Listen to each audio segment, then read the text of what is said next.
நீட்டு பரீட்சை வந்ததுக்கப்புறம் தரம் உயர்ந்திருக்கு, மாணவர்களுடைய செயல்பாடு உயர்ந்திருக்கு, எம்பிபிஎஸ் எம்டி இல்லை சேர்றவங்களுடைய உயர்வு கூடியிருக்குங்கிறதெல்லாம் மாற்று கருத்து கிடையாது. இதனை தாண்டி வியாபாரமாக்கக்கூடிய கல்விக்கு முற்றுப்புள்ளி வைக்க வேண்டியது மத்திய மாநிலங்கள் சேர்ந்து ஒரு குழு அமைத்து அதற்கேற்றவாறு அவர்கள் கல்வியினுடைய தரத்தை உயர்த்த வேண்டும்.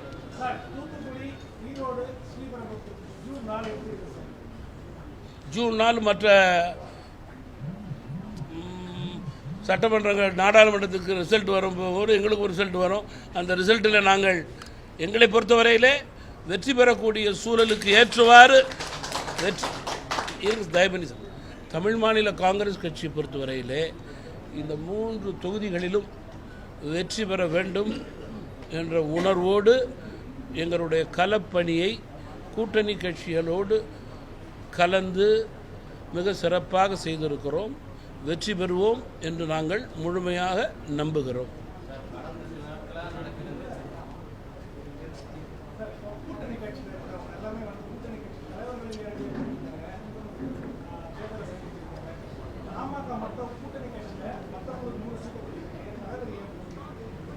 புரியல, நான் போட்டியில்லைன்னு கேட்குறீங்களா? ரைட்டு. நான் நாடாளுமன்ற மேலவை உறுப்பினராக இருக்கேன். இன்னும் 2 வருஷம் எனக்கு பதவி இருக்குது. என்னுடைய கட்சியை சேர்ந்த 3 பேருக்கு அந்த பகுதியிலே கொடுப்பது என்னுடைய கடமை என்று நினைத்தேன். அந்த கடமையை நான் செய்திருக்கிறேன். நான் நிற்கணும்னு நினச்சிருந்தா யாரும் வேண்டான்னு சொல்ல மாட்டாங்க. நான் நிற்கணும்னு நினைக்கல, என் கூட இருக்கிறவங்க நிற்கணும் நினச்சதுனால நான் கொடுத்துருக்கேன்.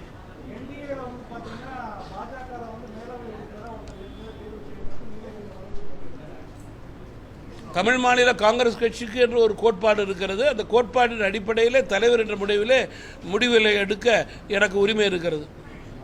முதல்கட்ட தேர்தலின் பொழுது பாஜகவுடைய அலை வீசுவதாக மொத்தமாக பேசப்பட்டது.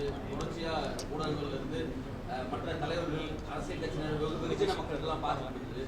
4ஆம் கட்ட தேர்தலப்ப மீண்டும் இந்தியா கூட்டணி வெற்றி பெறும், இந்தியாவில் மீண்டும் அவங்க தான் ஆட்சிக்கு வருவாங்கன்னு சொல்லி திரும்ப பேசப்படுது. எப்படி பார்க்குறீங்க இந்த 4ஆம் கட்ட தேர்தல் கடந்தது பிறகு? நீங்கள் தொடர்ந்து முதல் கட்டத்திலிருந்து மத்திய அரசினுடைய மக்கள் செய்த திட்டங்களும் அதன் சாதனைகளுமே அதனுடைய வெற்றிக்கு அடித்தளமாக இருக்கிறது.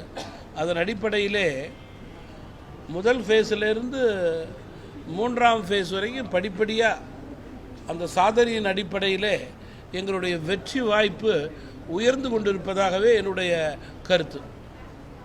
வெறுப்பு அரசியல் தொடர்ச்சியாக முன்வைக்கிறார் பிரதமர் நரேந்திர மோடி. காங்கிரஸ் வைக்கக்கூடிய அந்த குற்றச்சாட்டை தமிழ் மாநில காங்கிரஸ் எதிர்கட்சி 2-3 கட்ட தேர்தல் வரை மத வெறுப்பு அரசியல் எல்லாம் பேசாம என்ன திட்டங்கள் செஞ்சாங்க, அதே குடும்ப அரசியல் இதையெல்லாம் முன்வைச்ச பாஜக 4ஆம் கட்ட தேர்தல் பொழுது மத அரசியல், தாலி குறித்தான அரசியல் இதையெல்லாம் பேசுறத எப்படி பார்க்க தமிழ் மாநில காங்கிரஸ்? நீங்கள் பொதுவாக அது மாதிரி கருத்தே தவறுன்னு சொல்கிறப்ப எங்களுக்கு ஆதரிக்க வேண்டிய அவசியம் கிடையாது. காங்கிரஸ் கட்சி ஒரு தவறான கருத்தை கூறி குற்றம் சாட்டும் போது அதை ஏற்றுக்கொள்ள வேண்டிய அவசியம் எங்களுக்கு, அதை எதிர்க்கக்கூடிய அவசியமும் அவசரமும் தான் எங்களுக்கு இருக்கிறது.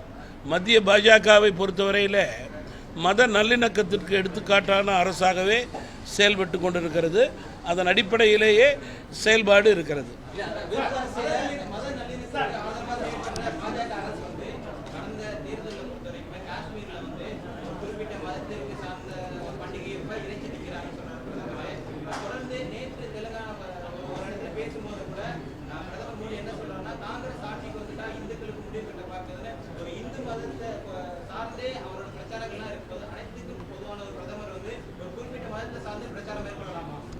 அனைத்திற்கும் பொதுவான பிரதமர் அவர்கள் இந்தியாவிலே உள்ள அனைத்து துறைகளிலும் திட்டங்களை ஜாதி, மதம், மொழி, இனத்திற்கு அப்பாற்பட்டு மக்களுக்கு கொடுத்து நாட்டை உயர்த்தியிருக்கிறார். பொருளாதாரத்தை உயர்த்தியிருக்கிறது.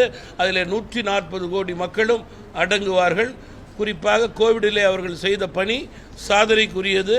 80 கோடி மக்களுக்கு இலவச உணவிலே ஜாதி, மதம், மொழி, இனத்தை பார்க்கவில்லை.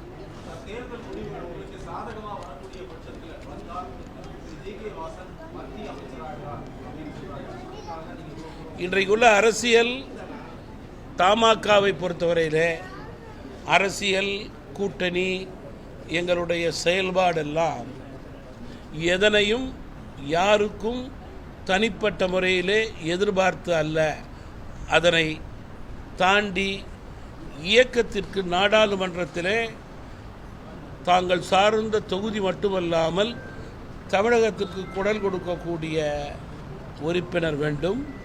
அதனை தொடர்ந்து பஞ்சாயத்து அமைப்புகளிலே எல்லா மாவட்டங்களிலும் பிரதிநிதிகள் வேண்டும்.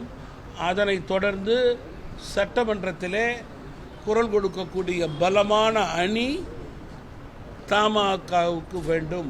அதை நோக்கியே அதனுடைய தலைவர் என்ற முறையிலே என்னுடைய பயணம்.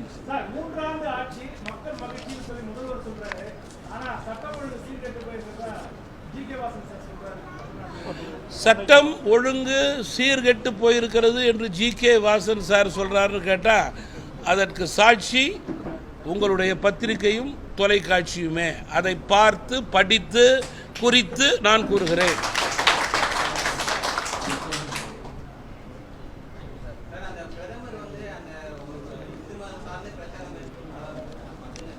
அதுதான் சொல்றேன். ஒரே ஒரு வார்த்தையில் சொல்லணும்னா அதுக்கு பதில், ஒரு இஸ்லாமிய நண்பருக்கு கூட தமிழகத்தில் திமுக காங்கிரஸ் சீட்டு கொடுக்கவில்லை. அப்படி என்றால் அவருடைய அரசியலை புரிந்து கொள்ளுங்கள், பார்த்து கொள்ளுங்கள். செய்திகளை உடனுக்குடனும் துல்லியமாகவும் தெரிந்து கொள்ள சப்ஸ்கிரைப் பண்ணுங்க.